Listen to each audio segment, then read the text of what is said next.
Greetings, I'm Dike Rostant. Welcome back to the TTT News. As we look towards food sovereignty and security with a much more critical eye, it is time to go in-depth on sustainably managing our coastal and marine resources with the chairman of Future Fishers, Anderson Zoe.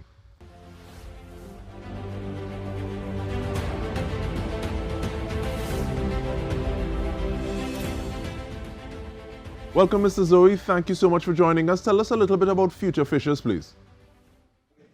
Hello, welcome. Thank you very much. Well, Future Fishers has been around since 2017, officially. And we have based our operations on the Northeast Coast, primarily between Matlot and Mayaro, but we have also cut it down a little bit.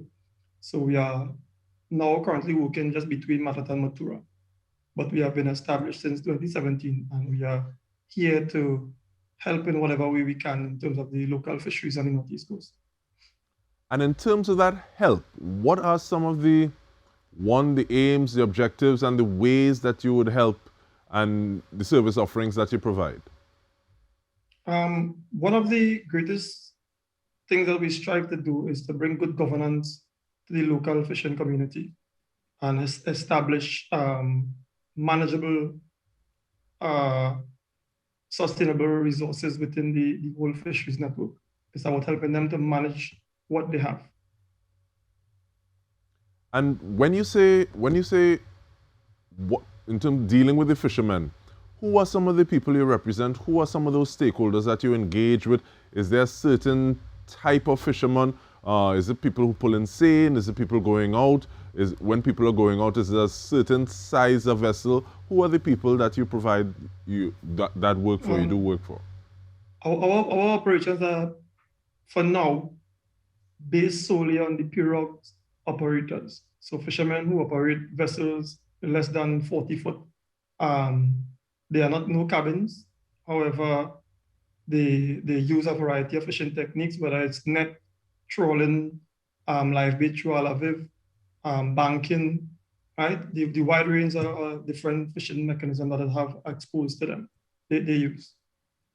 And representing those fishers, what are some of the issues or concerns that they face on a daily basis that you try to represent them for?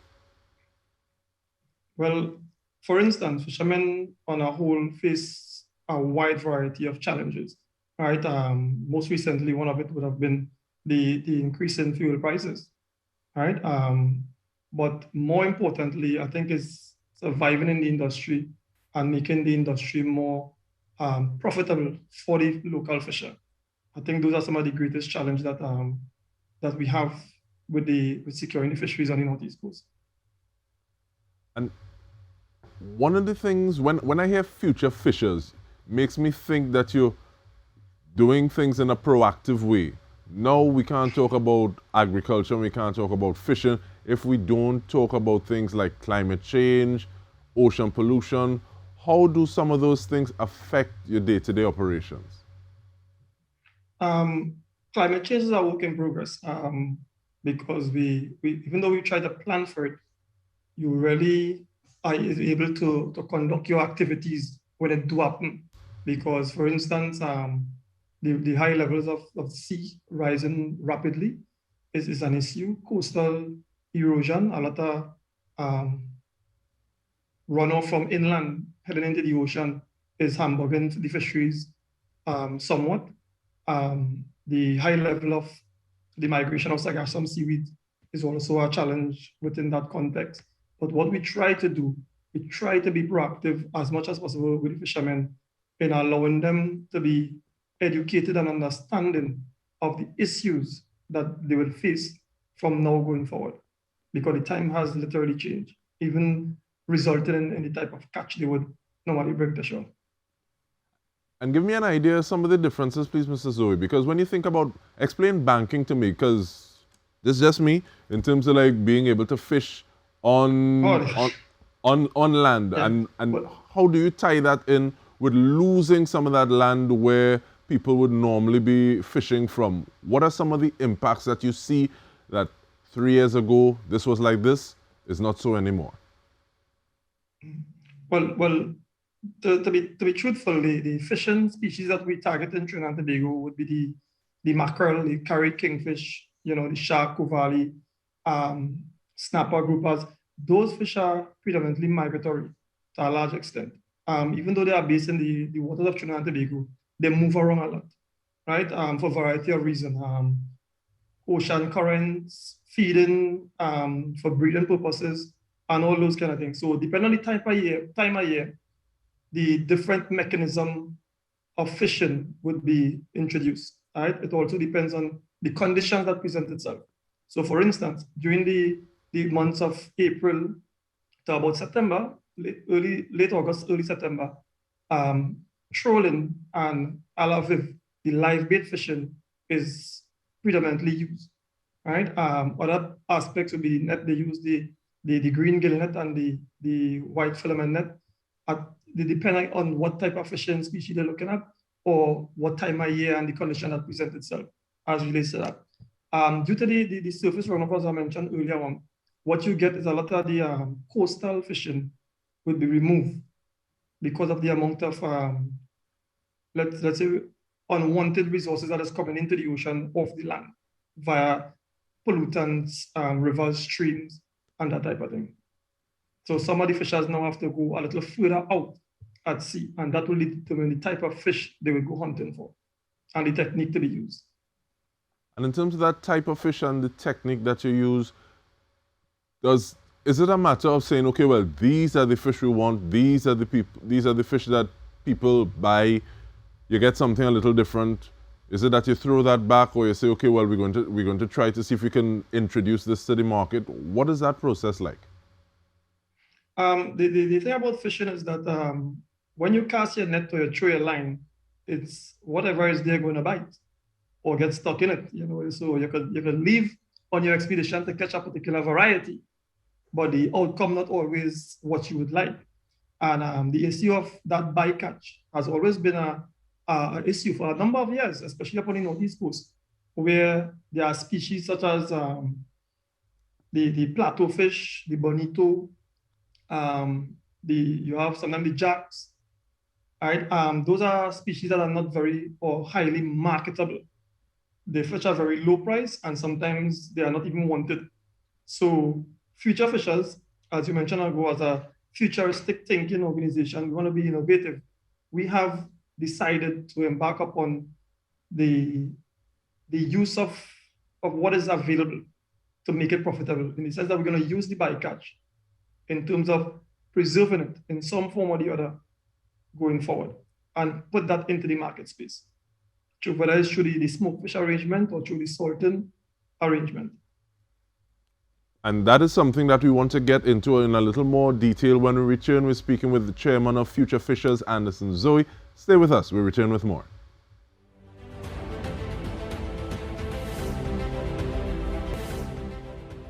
Welcome back. We are going into the work of Future Fishers with Chairman Anderson Zoe. And just before we took the break, Mrs. Zoe, we were talking about different types of preservation, and we're building it up from scratch up. So what are some of the things that will determine, okay, we're going to smoke this, or we're going to salt this, and determine how it is to preserve, what it is you catch? Availability of the species going to determine, go set the baseline for anything that you want to do. So depending on what species you have in a wide variety, you would know, okay, I'm going to use this particular species. So once the arrangement have been put in place, where you have the facility, the infrastructure to do the smoking, the salting, I guess the sky's the limit from there, because we'll be able to even use some of those prime, highly demanded species, the carrot, the kingfish, right? The wahoo, those kind of things. We could use those even in our production and help with boosting this business arrangement. But basically, whatever is available to us is what we're going to be using. And in terms of that production line, what are some of the things that go into it? And I ask that in terms of like, how is the organization funded to help deliver services to the fishers in the area, the catchment area that you deal with? And what is that process like obtaining the funding? Very tedious. We have gotten our major funding from the Green Fund of Trinidad and Tobago, through the Ministry of Planning. And Green Fund has a very rigorous, robust system in which to access funding. And that process may seem simple now because we are enjoying what we have received from it in order to dispense and use toward the program that we are embarking upon. However, our organization has been established since 2017 officially. The Green Fund project would have been in the pipeline for the last 3 years. So it took us a very long time to gain approval and then to receive the actual funding, right? And the process, as I tell you, is very rigorous. There's a Green Fund standards are very high. Let me just say that. And now that you're successful, and congratulations on staying the course and following it up and being successful, what is it that you're going to do differently, or what will that funding go towards in terms of the work of Future Fishers? We have partnered with other donors as the time exists and shows itself. For instance, we have partnered with BHP Billiton to help in assisting in some of the programs that we have under our books.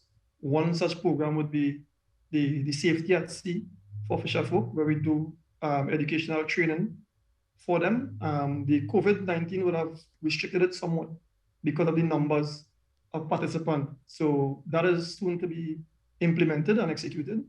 But these are some of the programs that we do. We do training for safety at sea, completing these activities. Fishers will be able to be outfitted with life vests, flares, basic engine repair programs they will have to complete, understanding the geography of the area, you know. So it's a lot of little education here and there that would be going into those programs that will help better the availability of the fisherman in terms of his safety at sea. That is where our approach is now. But there's also the aspect of the business part of it, which we touched a little while ago, that we are into. And as we mentioned earlier in our futuristic thinking, as long as opportunities that comes up that involve the marine space and the coastal area, Future Fishers is ready and will position itself to partake in it. And in terms of that, managing the coastal and marine space that you're doing at this point in time, you spoke of the challenge of sargassum a little earlier. Has there been any work to say, okay, well, how can we make the sargassum work for us? If it happening, let's see how we could use it to our advantage. Is that part of the conversation that happens? We have not embarked on such a conversation as yet. We are open to have discussions with all stakeholders as relates to these things, but the issue of sargassum has been more of a national arrangement, right? Where they would send in departments from Ministry of the Environment, the Fisheries Division, and also the regional corporations to help clean and get them. We have not been given any type of green light or have any consultation with persons as to how to use this sargassum seaweed. All we know that is a big hindrance to the fishing population and to the ecospace itself.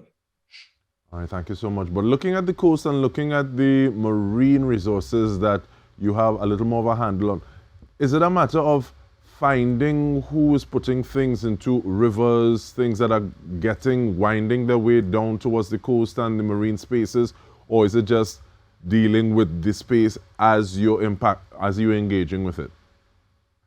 Well, local knowledge of the fisher folk, they would tell you there are the prime spots which are sometimes based very close to the coastline. And that is impacted greatly by a lot of surface runoff. Now, the Northeast Coast does not have factories or any type of major establishment that would pump pollutants into the ocean. But because of the strength of the tide and the arrangement around the coastline of Trinidad, we are impacted because the ocean currents move back and forth, in and out. So the pollutants will have to come from our area, but would come from other regions or even the wider Caribbean and would impact us. So that is something that fisher folk have been dealing with for the last how many years and continue to deal with it. It's something that we have very little control over. However, by putting a plan in place where these marine spaces and ecosystems could be identified and you can create that level of shelter so as to protect those areas is something that we have considered and is in discussion about. Well, let me ask you a little more about that now, Mr. Zoe, in terms of like what would that look like? Who would that impact? Is it that we're going to see more building? Because you spoke about the fact that relatively untouched in that area with regard to factories and the like, but who's going to have to make more changes for these things to happen so that the management of the coastal and marine resources takes place in a matter that's a little more positive? Well, the thing about it, this portfolio falls directly under the division of agriculture and of fisheries. But I think in setting the policy and monitoring it, it's a bit challenging for the division. So I think partnering with the division, as we already did so many years ago, we are in partnership with the division of fisheries. I think it is very important that we continue to have that type of relationship. I think that more resources need to be put into the space where this type of protection will continue to exist. But in doing so, we can create habitats, protected habitat areas going forward, so that it will increase the ability of the different type of fish species to spawn and therefore have a relative sustainable supply of fish going forward. Definitely sustainability is something that many people are speaking about a lot more, a greater deal now as they should. But in the last minute that we have, Mr. Zoe, someone who's looking at this conversation, what is the message that you'd want them to come away with from fishers, from people who ply this trade, from these noble men and women? They work very hard. They work very, very hard, right? My background professionally is not in fishing, but I grew up in a fishing community. I'm an educator by profession. And I would have spent a number of days and even nights, I've tried it, to see how it is to experience what they experience. And I'm telling you, when fish is selling at a particular price, appreciate it. Because every night or day, these fishermen leave and go there embarking upon that journey to fill their baskets or bins, as we call it, to provide for their family and supply the nation with fish. It's a risk they are taking. It is not easy. And appreciate what the local agriculture fraternity has to offer across the board, but appreciate more so what fishermen do for a living. And thank you so much for helping to increase our appreciation, Mr. Zoe. Anderson Zoe, Chairman of Future Fishers, looking at how we sustainably manage the nation's coastal and marine resources. And on behalf of the entire TTT News team, thank you for joining us. This has been In Depth with me, Dike Rostant.